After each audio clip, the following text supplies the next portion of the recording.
Hare Krishna, Prabhu. You said that the perception of credits, one must have the right credits and take only what belongs to him. And Perception of?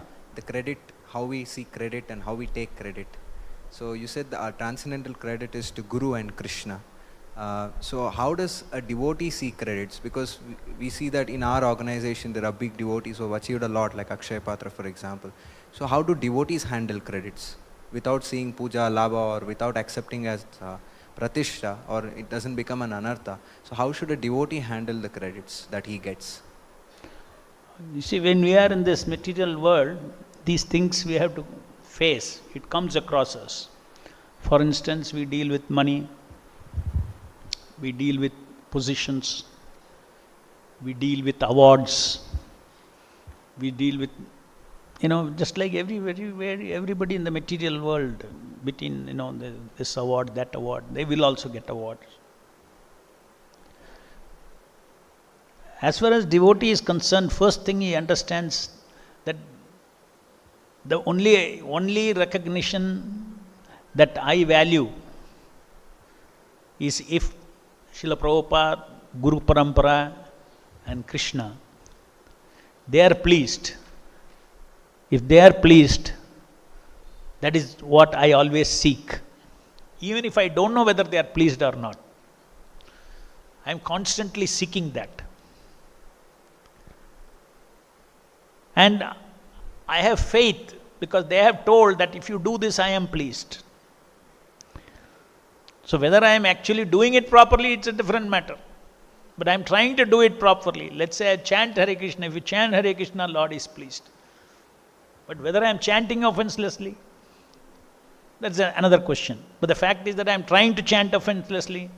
Yes, the Lord is pleased because Lord is pleased by trying to follow His instruction. So, to please the Lord, to please the pure devotees of the Lord, to please the Vaishnavas who are representing the desires and wishes of a pure devotee, this is what he is seeing in reciprocation. I want to see this, not other rewards. So as far as all the other rewards are concerned, worldly rewards are concerned, or what the karmis come and give us, those things one should just, how can you even, all these things, you should just ignore them. You cannot even offer it to somebody. Because if you want to offer something to somebody, that person should also like that, no? Right? So, it's a spirit of the devotee to offer everything to Guru. But whether the things that are offered by the people, by the karmis, whether they are offerable or not, it's a different matter. But the spirit is, the devotee is saying that if at all in my service the Lord has given me some credit, it is due to the mercy of the Guru and Krishna to be invested back in the service of the Lord.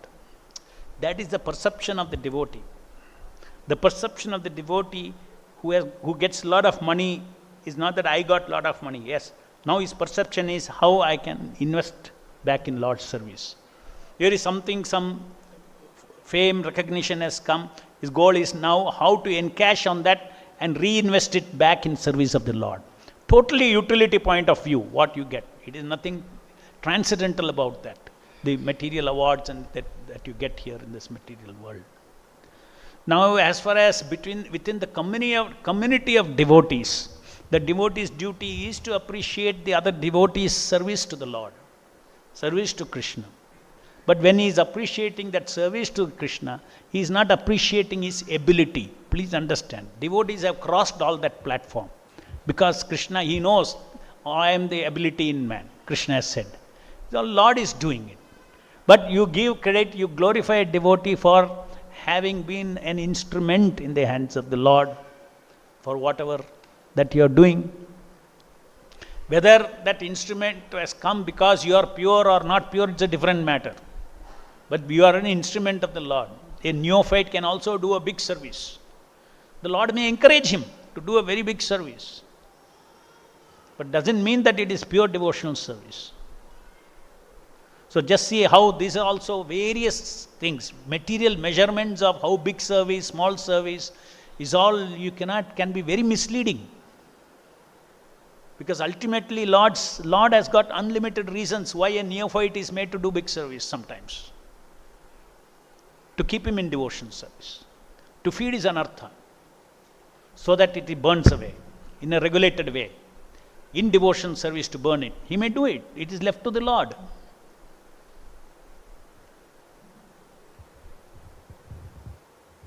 And consistently if somebody has to serve the Lord, and that is a different thing. That is Shakti Avesha Avatara, like Prabhupada. That Lord Shakti is in him, where he does big things. Not big because it is big. It is big because there is a big mission of the Lord here in this world. The Lord is waiting to empower the servants of the Lord with his power to do big things. So there is a Krishna conscious perspective to doing big things in this world and among the devotees, but there is also a Maya consciousness of doing big things among the devotees. So everywhere the consciousness is important. We need to understand with the right spirit. Not doing all big things for Krishna is Krishna consciousness. No. It can be Krishna conscious, or it can be in your head, it could be completely Maya also. I always give this example. A new devotee joins, he says, yes, you should think of doing big things for the Lord. You cannot stop me. I want to build a skyscraper in the middle of the Indian Ocean. Your temple president says, you are mad. Prabhu, what is the principle? When I am thinking for Lord Krishna, you are telling I am mad. What kind of representative of Krishna are you?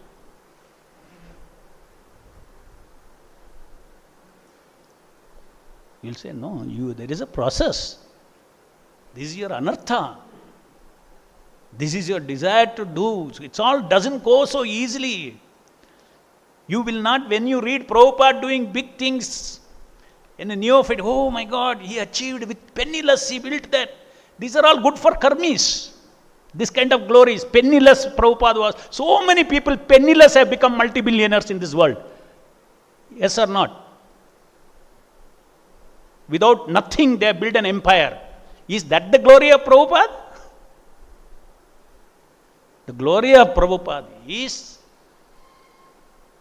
that his service to Srila, whatever he did was pure devotional service to the Lord. Who was the beneficiary of that doing? That is what makes Prabhupada great.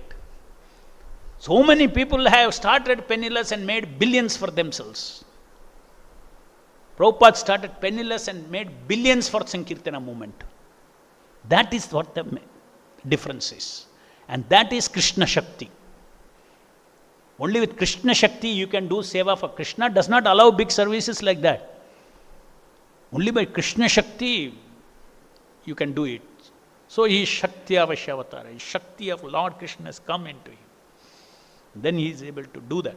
That means he is able to become an instrument for Lord's Shakti to come inside and do all these things. So we need to. So when you read, initially we may get excited because we also say, okay, nothing Prabhupada had, he did all that. It's a devotion service also because you are appreciating Prabhupada, but you should not think that is what it is. Therefore, I can also do something like this. So these are all material ambitions comes. These are not the inner consciousness of a pure devotee. I want to be like Prabhupada. Means you have to understand his heart and be like Prabhupada in his heart. Not like Prabhupada in the outside how it appears.